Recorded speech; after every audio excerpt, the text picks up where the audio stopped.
Do you ever have that experience that even though you meditate, even though you are a mindful creator of reality and you are intentional, that sometimes some experiences just send us back into a reactive pattern?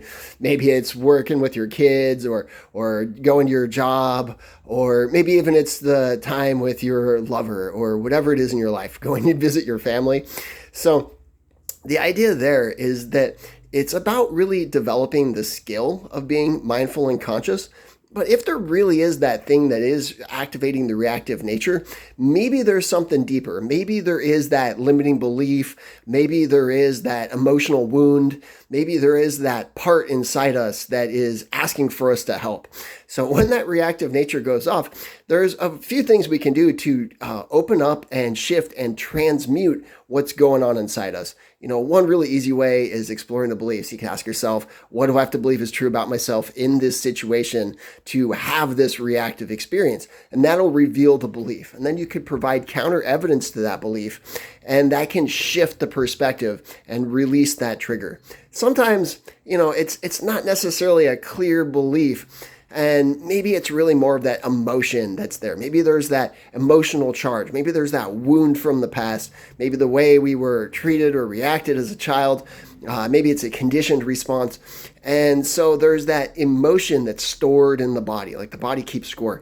And so when that emotion is stored in the body, we can bring our conscious awareness to it and release those emotions that are stored. And there's all sorts of ways to go about that.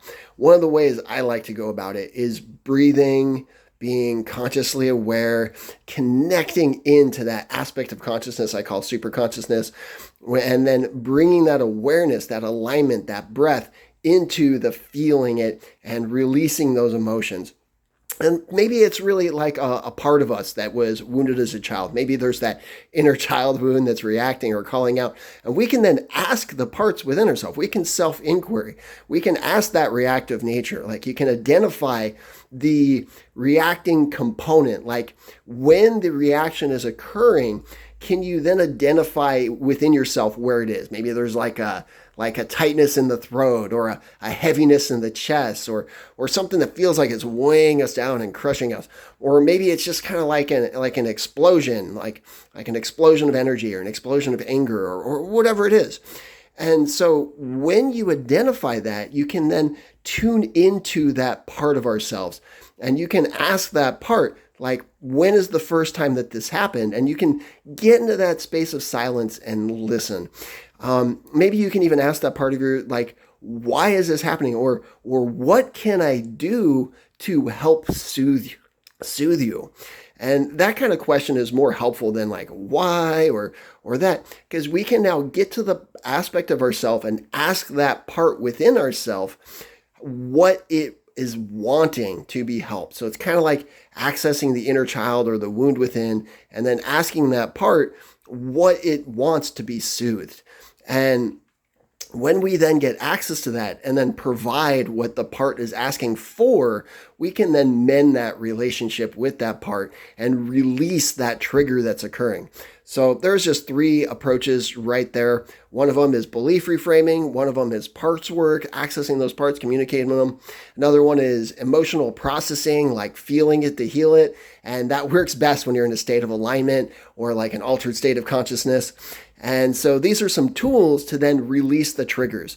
Because if you're really in that conscious, aware state, and then you're getting knocked out to a reactive state, it's really about finding that part, that component, that aspect that is activating, and then shifting it, releasing it, accepting it, allowing it, loving it, giving ourselves what we need to process, heal, transform, change, whatever it is.